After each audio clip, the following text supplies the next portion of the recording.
नमस्कार दोस्तों, माधव पहल अकेडमी में दीपक सर। आप सभी को स्वतंत्रता दिवस की बहुत बहुत बधाई हो। आज हम आज़ाद हो गए और आज़ादी का 75वां वर्ष, आज़ादी का अमृत महोत्सव मना रहे हैं। आज आप लोगों को मैं कुछ ऐसे चीज़ों के बारे में बताऊंगा कि देश आज़ाद कैसे हुआ, कैसे हैदराबाद को, जम्मू कश्मीर को, जूनागढ़ को हमने अपने रियासत में मिलाए। थोड़ा ध्यान से देखिए, समझिए बात को। हुआ क्या था, जब देश आज़ादी का दौर चल रहा था ना, उस समय पे, उस दौर पे हमको बहुत ज़्यादा कठिनाइयों का सामना करना पड़ा था। एक वर्ग चाहता था कि भारत जो है 2 भागों में बटे और पाकिस्तान का सृजन हो। एक वर्ग चाहता था कि भारत जैसा है वैसे ही रहे, इसका कोई विभाजन नहीं हो। माउंटबेटन प्लान आया। माउंटबेटन प्लान 3 जून को आया, जिसको कहीं पर मनबाटन प्लान भी कहा जाता है और 3 जून प्लान भी इसे कहा जाता है। माउंटबेटन प्लान क्यों आया, क्या रीज़न था? तो माउंटबेटन प्लान को लाने का रीज़न था कि भारत को पूर्ण स्वतंत्रता दी जाए। ये चाहते थे कि ये पब्लिक को बताए कि ये पूर्ण स्वतंत्रता भारत को देंगे, लेकिन असल मायने में ये भारत को डोमिनियन स्टेटस देना चाहते थे। डोमिनियन स्टेटस का मतलब ये होता है कि शासन जो है भले आप करेंगे, लेकिन कंट्रोल जो है इंडियन ब्रिटिश गवर्नमेंट के द्वारा किया जाएगा। दूसरा, इस बारे में माउंटबेटन प्लान पे बहुत लंबा चर्चा हुआ और 2 माह तक इसमें बातें हुई, 2 माह तक इसमें बैठकें हुई, लेकिन देश का विभाजन करना एक निष्कर्ष के रूप में निकला। अर्थात ये बातें क्या हुआ, फिजूल हो गई। अब जब विभाजन जो है अंतिम विकल्प के रूप में सामने आया, तो यहाँ पे इंडियन नेशनल कांग्रेस के 2 प्रमुख लीडर थे। एक नेहरू साहब थे, एक सरदार पटेल साहब थे। कांग्रेस ने बहुत समझाया कि विभाजन ना हो, ठीक है, लेकिन जिन्ना जो है अपना हठ धर्मिता लेके बैठा था। जिन्ना नहीं चाहता था कि विभाजन ना हो, इसीलिए जिन्ना क्या कि विभाजन के पक्ष में था। तो जिन्ना का जो ग्रुप था, जो लीग था, मुस्लिम लीग, उन्होंने ज़ोर शोर से विभाजन पर बल दिया और पहली बार जो है पाकिस्तान को विभाजन करने का मांग 1940 में ये दे चुके थे। ठीक है, देखते हैं। जो आईएनसी था, इंडियन नेशनल कांग्रेस था, उसका नेतृत्व करने वाले 2 प्रमुख नेता थे, नेहरू पटेल। ये नेहरू और सरदार पटेल ने क्या किया, विभाजन की मांग को अंततः हार करके स्वीकार कर लिया। झारखंड पीएससी 2016 में पूछा था कि किसने कहा था कि जिन्ना विभाजन चाहते हो या नहीं, पर अब स्वयं हमें विभाजन चाहिए। ये बात थक के हार के किसने कहा? सरदार पटेल ने ये स्टेटमेंट दिया था, क्योंकि निष्कर्ष जो है कुछ नहीं निकल रहा था और ये बात जो है बस ऐसे खिंचाते था। और मुस्लिम लीग के द्वारा बंगाल वाले क्षेत्र में क्या हुआ था कि वहाँ पे डायरेक्ट एक्शन डे या सीधी कार्रवाई दिवस मनाया गया था, जिसमें मार काट, बलात्कार, हत्या, रेप, ये सब हुआ था। जिसमें जो मुस्लिम समुदाय था उन्होंने ये सब काम हिंदुओं के साथ किया था, जबकि सेम यही काम हिंदू समुदाय के द्वारा मुस्लिमों पर भी किया गया। कहाँ पे? तो बिहार वाले क्षेत्र में, है ना, जहाँ पे हिंदी भाषी लोग रहते थे। और बंगाल में तो उस समय पूरा मुस्लिम लोग ज़्यादा थे। तो वहाँ पे ये सीधी कार्रवाई दिवस के कारण इन्होंने इस चीज़ को, विकल्प जो था विभाजन का, उसको स्वीकार किया, क्योंकि दूसरा कोई विकल्प नहीं था। ठीक, जब ये नेहरू जो 3 जून प्लान जिसको कहते हैं, जिसे माउंटबेटन प्लान कहते हैं, उसको 3 जून प्लान कहते हैं, जब इसे ब्रिटेन भेजा गया तो 18 जुलाई 1947 को ब्रिटेन की संसद ने उसको स्वीकृति दे दी और बोला कि ठीक है, भारत और पाकिस्तान जो है वो जून 1948 तक, बोला 1 साल बढ़ा के कहा, जून 1948 तक हम उसको आज़ाद कर देंगे। अब 18 जुलाई 1947 को इसमें स्वीकृति किसने दे दी? तो आपके ब्रिटिश गवर्नमेंट ने दे दी। अब समझिए, इसी के आधार पे 14 अगस्त की मध्य रात्रि को पाकिस्तान जो है रात के 12 बजे आज़ाद हो गया। 12 बजे के ठीक पहले रात को 14 अगस्त को ये आज़ाद हो गया। और जब हमारी आज़ादी के बारी आया, जब हमने हस्ताक्षर किया, तो ठीक रात को 12 बजने के बाद में मध्य रात्रि को, अर्थात रात के 12 बजे के बाद जो है 14 की जगह 15 अगस्त हो गया। तो रात को 15 अगस्त में देश जो है, भारत जो है आज़ाद हो गया और प्रधानमंत्री बने जवाहरलाल नेहरू। जबकि पाकिस्तान के जिन्ना जिन्ना क्या बने, हमेशा लोग यहीं पे गलती कर देते हैं कि जिन्ना जो है पाकिस्तान में क्या बने, तो जिन्ना पाकिस्तान में क्या बने थे, तो जिन्ना जो है वहाँ पाकिस्तान के स्वतंत्र पाकिस्तान के प्रथम गवर्नर जनरल बने। तो पहले गवर्नर बने कहाँ के, पाकिस्तान के। कौन? जिन्ना। याद रखना भाई, प्रधानमंत्री नहीं बने थे। एक क्वेश्चन आएगा तो गलत मत करना, ठीक है। तो जिन्ना जो है पाकिस्तान के गवर्नर जनरल बने। देश अब आज़ाद हो गया कब? 15 अगस्त को। 14 अगस्त की मध्य रात्रि, मतलब 12 बजे के बाद, तो 15 अगस्त लेते हैं। 15 अगस्त को आज़ाद हुआ और उसके बाद में भारत में ज़ोर शोर से एक क्रांति की लहर आने लगी। देश आज़ादी के लिए पूरा गाना गाने लगा, नारे लगे सारे जहां से अच्छा हिंदुस्तान हमारा, ये सब चलने लगा। मोहम्मद इकबाल साहब ने स्टेटमेंट दिया, ठीक है, कि सारे जहां से अच्छा हिंदुस्तान हमारा। देखिए, है ना, आगे देखिए। तो यहाँ पे जब आज़ादी हुआ तो भारत और पाकिस्तान के स्थिति को अध्ययन करते हुए 3 विकल्प दिए गए। पहला जो विकल्प था ये था कि जो व्यक्ति भारत में रहना चाहता है वो भारत में रहे। दूसरा, जो व्यक्ति पाकिस्तान में जाना चाहता है वो पाकिस्तान में रहे। तीसरा, जो ना तो भारत जाना चाहता है, जो ना तो पाकिस्तान जाना चाहता है, वो स्वतंत्र घोषित हो सकते हैं और खुद का एक राष्ट्र जो है निर्माण कर सकते हैं।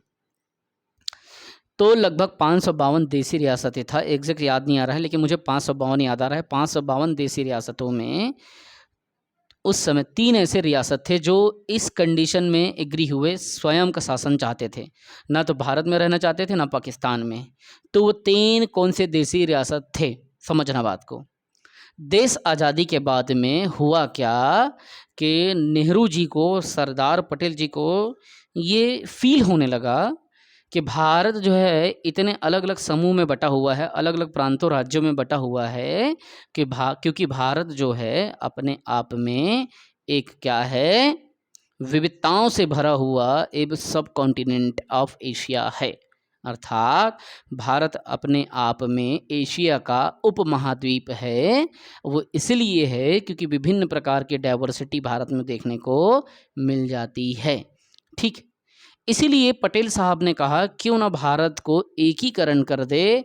इसलिए आप जब अनुच्छेद पढ़ते होंगे हैं, संविधान के पहले ही अनुच्छेद को आप देखते होंगे, इंडिया जो कि क्या है, भारत है, जो कि राज्यों का संघ होगा। पढ़ते हैं ना हम, जब संविधान जाएंगे तो बताऊंगा, इंडिया जो कि भारत है, न कि भारत जो कि इंडिया है, ऐसा नहीं। इंडिया क्या है, जो कि भारत है ना। और भारत राज्यों का क्या होगा, संघ होगा। अर्थात राज्य इससे अलग नहीं हो सकते, राज्य को मिलकर रहना पड़ेगा, संगठित होकर रहना पड़ेगा, ठीक है। तो इसीलिए सरदार पटेल ने क्या किया, राज्य को एकीकरण करने के लिए पूरे सब को बुलाया और 1 जनवरी 1948 को पूरे देसी रियासतों के प्रमुखों को बुला करके उसमें साइन करा के भारत को एकीकृत कर दिया। जब भारत एकीकृत हो गया तो माउंटबेटन प्लान में जो 3 जून 1947 को आया था, ये 3 बातें था, चाहे तो भारत में रहे, चाहे तो पाक में रहे, चाहे तो स्वतंत्र रहे, ये 3 बातें चर्चा हो चुका था 3 जून प्लान या माउंटबेटन प्लान या मनबाटन प्लांट में। तो इस प्लान में, इस चर्चा के कारण जो 3 रियासत था, जूनागढ़, हैदराबाद और जम्मू कश्मीर, ये अलग हो गए। अब इसको कैसे मिलाया गया, कैसे हमने मिलाया, तो देखिए 3 रियासतों का जूनागढ़ का बता रहा हूँ। जूनागढ़ जो कि सौराष्ट्र के अंतर्गत एक छोटा सा रियासत था, परंतु यहाँ पे इसको एक करने के लिए 1948 में इस पे हस्ताक्षर हुआ। और वो कैसे हुआ, तो जनमत संग्रह के द्वारा पब्लिक ओपिनियन का पोल लिया गया और उसी से जनमत संग्रह कराया गया। और 1948 में फरवरी को ये बात हुआ और उस समय इसमें हस्ताक्षर करने वाला था शाहनवाज साहब, जो है यहाँ के रियासत प्रमुख थे, उन्होंने ही हस्ताक्षर किया था। कहाँ पे, तो जूनागढ़ में। दूसरा, हैदराबाद की बात जब आती है, ये फरवरी की बात था, फरवरी 1948। अब ये देखिए, इसको समझना, हैदराबाद जो है नवंबर 1948 का घटना आपको बता रहा हूँ। हैदराबाद में निजाम का शासन था। ये वही निजाम था जिन्होंने सहायक संधि इत्यादि चीज़ों को स्वीकार किया और ये अंग्रेजों का तलवा चाटने वाला रियासत रहा है। इसने भारतीयों को तकलीफ देने में या यहाँ के लोगों को धोखा देने में कोई कमी नहीं किया था और शुरू से ही भारत के साथ इसके जो संबंध थे ये बिगाड़ के रखा था। इसने अपने आप को स्वतंत्र घोषित कर दिया, लेकिन भारत भी कोई कम थोड़ी है, मेरी मातृभूमि कमज़ोर नहीं। सैन्य कार्रवाई हुआ कब? नवंबर 1948 में। और उस एक ऑपरेशन चला के जबरदस्त सैन्य कार्रवाई हुआ, जिस ऑपरेशन का नाम था ऑपरेशन पोलो। ऑपरेशन पोलो के द्वारा हैदराबाद को मिलाया गया। एक और दूसरा नाम था कैटरपिलर। कैटरपिलर या ऑपरेशन कैटरपिलर इसका नाम था। दूसरा ऑपरेशन पोलो, दो नाम था, दो इसका नाम था। और दोनों से क्या है, हैदराबाद को कैप्चर कर लिया। और 1948 के नवंबर में हमने हस्ताक्षर करवा लिया। एक इम्पॉर्टेंट बात आता है जम्मू कश्मीर का, ये ढीठ था साला, इसको भी बहुत मुश्किल से हमने कैप्चर किया। कैसे? देखो, 26 अक्टूबर 1947 को इन्होंने विलय पत्र में हस्ताक्षर किया। ठीक, हुआ क्या था देखो, अब समझा रहा हूं मैं ना। ये एक ऐसा राज्य था जो कहाँ था? जम्मू कश्मीर में था। और इस रियासत की खासियत ये थी, यहाँ पे हिंदू कम थे, क्योंकि ये पाकिस्तान बाहुल्य मुसलमान बाहुल्य सोसाइटी वहाँ पे देखने को मिलता था। और ये हिंदू राजा था, लोग इससे नाखुश थे। परंतु ये क्या किया, ये अपने आप को भारत से अलग रहूँगा करके घोषणा कर दिया। जिसका राजा था घोषणा करने वाला हरि सिंह, इसने कहा कि जम्मू कश्मीर स्वतंत्र रहेगा। किसने? हरि सिंह ने। अब स्वतंत्र तो रह लेगा भैया, लेकिन बचाएगा कौन? अब ये जब भारत से अलग हो गया तो हरि सिंह के ऊपर अटैक कर दिया पाकिस्तान के सरकार ने। पाकिस्तानी आर्मी जो है घुस गया, और वही जो है पीओके कहलाया, जिसको उन्होंने पाकिस्तान के आर्मी ने कैप्चर कर लिया, वहीं पीओके कहलाया, पाक ऑक्यूपाइड कश्मीर। पाकिस्तान ने उस कश्मीर को ऑक्यूपाइड कर लिया, अर्थात कब्जा कर लिया। फिर भागा भागा भागा भागा जा करके उसने अपने एक प्रमुख मतलब अपने सेना को भेजा। और किसके पास भेजा? उस प्रमुख व्यक्ति को अपने पूरा आर्मी के साथ में भेजा। किसके पास में? मदद मांगने के लिए भेजा, सरदार वल्लभ भाई पटेल जी के पास में। उन्हें कहा कि पटेल जी, पाकिस्तान वाला तो बौखलाए पड़ा है, पूरा घुस जा रहा है वो हमारे रियासत में, हम आपसे माफ़ी चाहते हैं, हमको आप अपने इसमें शरण दें, हमको मिला लीजिए और भैया उनसे हमको बचाइए। तब जाके भारत सरकार ने उसका मदद किया, और जा करके हरि सिंह का जो कहना चाहिए कि गलत डिसीजन था उसको सुधारा और विलय पत्र कराया। विलय कर लिया किसमें? भारतीय राष्ट्र में। किसमें? हमारी मातृभूमि, हमारे भारत में। कब? 26 अक्टूबर 1947 को विलय पत्र में साइन कराया। किसको? तो हरि सिंह को। हरि सिंह ने यह घोषणा किया कि आने वाले वर्षों में ये जम्मू कश्मीर है उसको भारतीय गणराज्य का संघ माना जाएगा, उसका हिस्सा माना जाएगा, ना कि स्वतंत्र राज्य माना जाएगा। स्वतंत्र राज्य नहीं माना जाएगा, भारतीय गणराज्य का। भारतीय कहना चाहिए हमारा देश है, जो भारत जो है राज्यों का संघ है, तो इसीलिए राज्य जो उसमें मिल के काम करेगी, और उस भारत सरकार को इसके ऊपर नियम बनाने की आज़ादी दी गई। ठीक, शेख अब्दुल्ला जो वहाँ पे था उसी को रियासत प्रमुख बनाया गया, और जो वही शेख अब्दुल्ला था वही जा कर के विनती किया था किससे? तो सरदार पटेल से। इस तरह से हम देखते हैं कि हमारा देश जो है कैसे आज़ाद हुआ, और कैसे रियासत जो थे विभिन्न भागों में बिखरे हुए थे, उसे सरदार पटेल ने एक किया। और किस दिन रियासतों का संविलियन हुआ? तो बाकी जो 552 जो रियासत थे, ठीक है, उसको 1 जनवरी 1948 में किया। -3 कर दो, 3 जो है ढीठ थे, तो उसके लिए अलग अलग डेट था। कौन सा? फरवरी 1948 किसके लिए? जूनागढ़ के लिए। फिर नवंबर 1948 हैदराबाद के लिए। और जम्मू कश्मीर जो है 47 में कब होता? 26 अक्टूबर को हो गया था। ठीक है, तो दोस्तों मेरा पढ़ाना या मेरा टीचिंग स्किल आपको सरल तरीके से अगर समझ आ रहा है तो आप माधव पहल एकेडमी का ऐप डाउनलोड करें।